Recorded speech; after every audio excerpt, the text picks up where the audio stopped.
Ag Matters is underwritten by Ag West Farm Credit.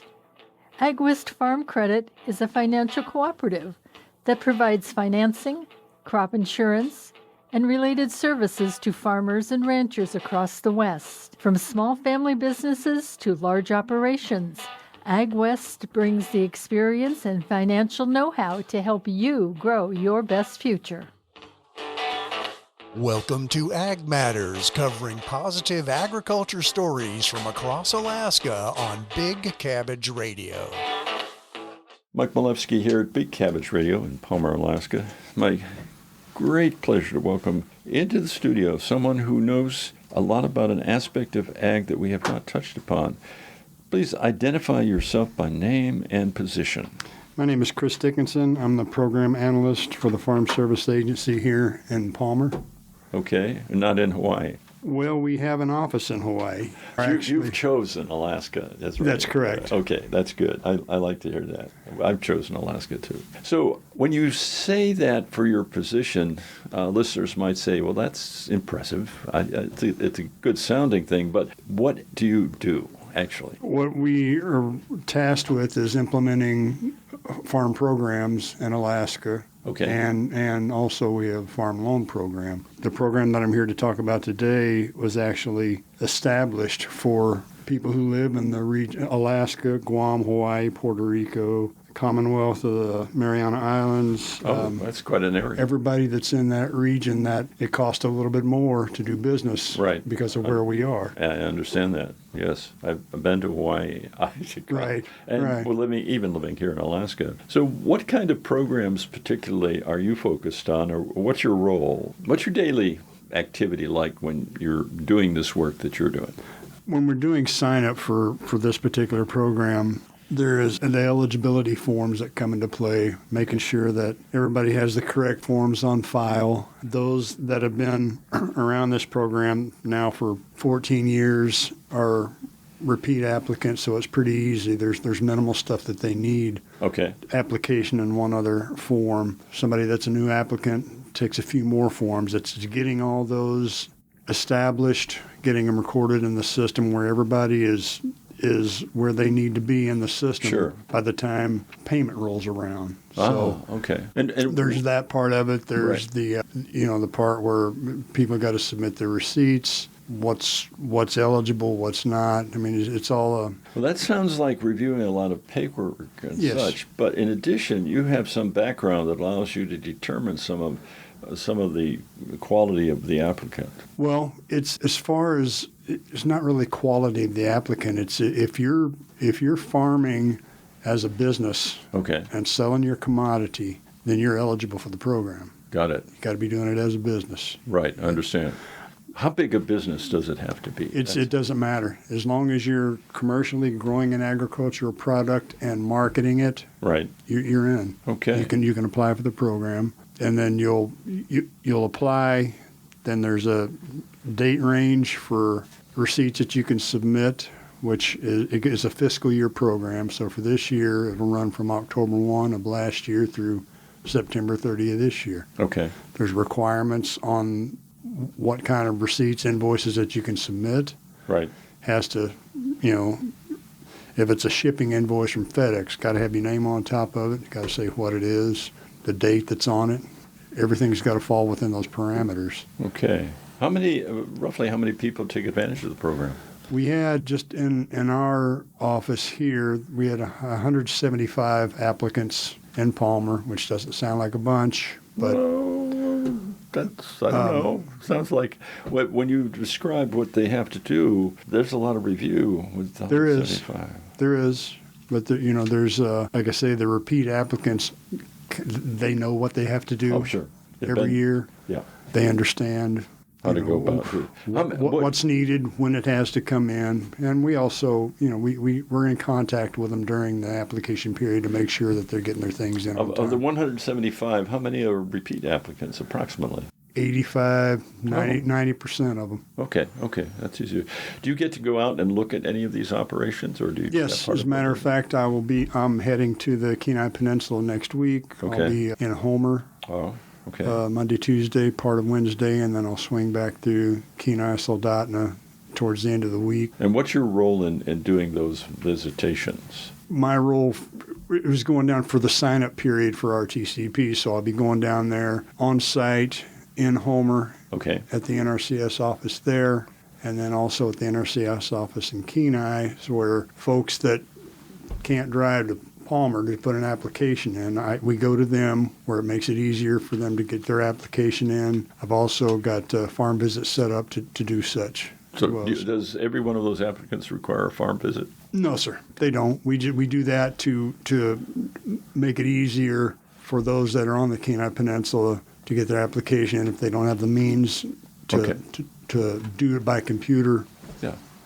So that makes sense. And it's also a chance for us to do a farm visit to see how things are going.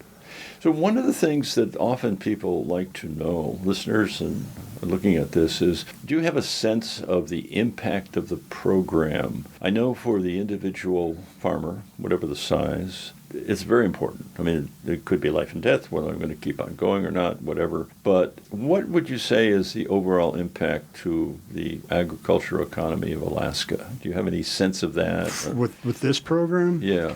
It's the most popular program we have. Okay, so we know that a lot of people, because they're getting reimbursed on what it costs them to do business during the year. Okay. So as to where that wasn't happening before, now they can, depending on where you live, what kind of percentage you get reimbursed. For somebody that's 50 miles outside of Anchorage, they're at you can get a 25% reimbursement for shipping costs, and then there's other things called inputs where those are the things that you didn't pay shipping cost on. So there's a couple of different categories. Okay. And for a bigger operation, it makes a difference. That's a substantial amount to get at the end of a year. There's a $8,000 cap on a payment that can be received. Okay. For each operation. So it's at the end of the year, it's a good little bump pay that they can desperately use for right, for and things. for prep for the following year as well too. But what about, you mentioned it's been in existence for a while. Remind how long has this program been going? 14 years now. 14 years. Yes. Okay. And it's an annual appropriation. So this year I think is $3.5 million for the program, and that's spread out over all the states and areas that participate in the program. So okay, let's back up a little bit and say, what's your background? My background, I've been with FSA for 22 years. Oh, okay, that's now a career. So yeah, grew up in Oklahoma around farming. Right. Was never actually a farmer myself, but I harvested a couple of times. Sure. So yeah, I moved out here in August of '97.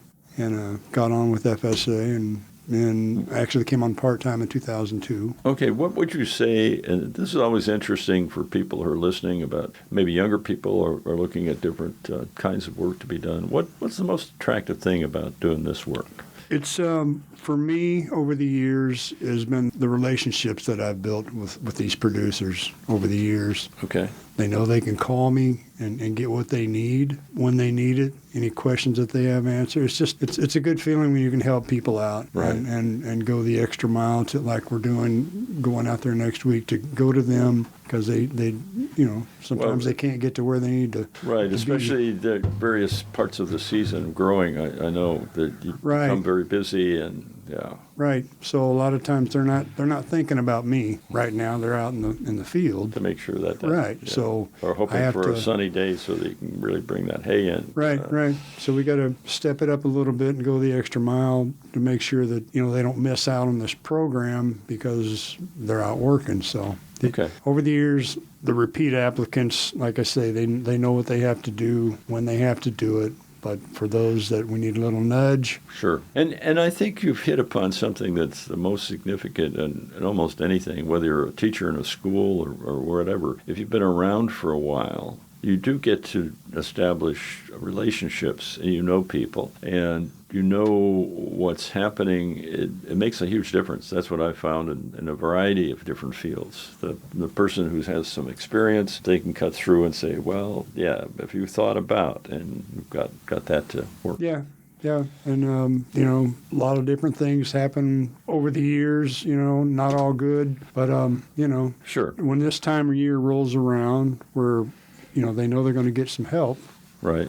We do everything we possibly can to make that happen. So I've got some paperwork in front of me that suggests some interesting time frames. For example, the 2026, and this is highlighted in yellow, the 2026 RTCP sign-up is July 20th to September 30th, and you have to submit the application by September 30th, and then receipts submitted by November 2nd. And all of this information that we've been talking about, plus any other facts that people want, this is available, I'm sure, online at some place. Where do people go to? Right. They can either get a hold of our office and call me directly at the Farm Service Agency here in Palmer. My number is 907-761-7772 directly. The Delta office number is 907-895-4242. Okay. You can call that number and get a hold of people directly for any kind of forms you might need, any kind of information you might need on the program. Okay, and there are some, just a few of the requirements that I see here, that you have to be a U.S. citizen. Yes, sir. And that happens, and you have to be here in Alaska in this case, we're talking about. And you have to keep good records, it sounds like, proof of the costs incurred. Yes. Yeah, transportation in particular, and comply with any conservation and wetland protection requirements. Right. And then be a person or a legal entity with an average adjusted gross income that does not exceed $900,000. We usually don't have a problem with that. Yeah, I've got that. But the downside, commercial fishermen are not eligible for RTCP benefits. Correct. Okay. Correct. That falls under, you have to be growing an agricultural commodity. That includes planting livestock. it in the ground. That includes livestock is included. Yeah, That's correct. okay. All right. Yes. Very good. Oyster farmers, they're Yep. eligible because they're putting seed in the water to grow. All right. I happen to have a daughter who worked for Geographically, a Right. native corporation, Right. when they developed their oyster farms in Prince William Sound. Mm-hmm. And I'm somewhat familiar with that. She worked with them, and they got that to happen. Right. Yeah, back in the day. Okay, so with that, let's sum up. Chris, have we covered this pretty much, or are there pieces of your program and your story that you'd like to share with listeners that we have not covered yet? Just a little thing to hit on. The program runs fiscal, so the date range for the receipts that would be submitted this year are going to run from October 1 of 2025 through September 30th this year. Okay. The receipts, they need to be actual invoices. Say for a shipping receipt, they have to be an actual invoice that has The detail. your company name, or as it pertains to your individual name on there, what the commodity, what was shipped, and the date. For something that's not a shipping cost, like things you went and purchased that where shipping was included, feed, seed, fertilizer, Right. supplies, equipment, the invoice, the receipt for those things. Okay. It's got to Gotta show show. date, like an invoice, a receipt you get from Home Depot for buying supplies or Right. Alaska Mill and Feed. And everything broken out. Yeah, it's gonna show what it is and the date you bought it. Okay. And the price on there. That sounds reasonable. Yeah. It's you got to have actual invoices. Okay. There was a time when we accepted credit card statements and bank statements and showed them on there, but now that's this- no longer in. Well, actually, I think in my experience in doing something for grants that we do for the station and Right. so on, it is really helpful to have the true invoice, because when we want to know what we did, and just because you have a credit card statement says we paid X for this, often doesn't break it out. Right. Yeah. On a credit card statement, it doesn't say actually what the item was. It could say you bought something from Home Depot and the price letter, but that's not going to be good enough. We got to see what it is that you bought. That falls under the category of eligible expenses.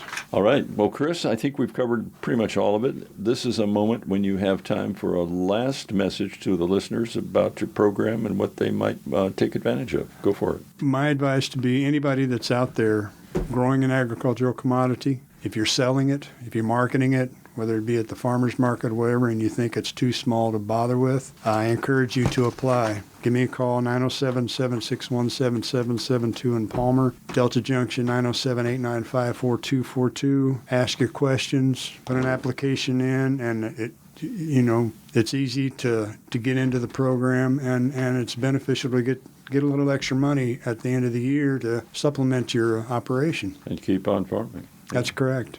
keep on farming. Okay, thank you, Chris from USDA's FSA.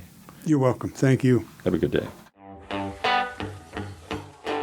You've been listening to Ag Matters, covering positive agriculture stories from across Alaska on Big Cabbage Radio.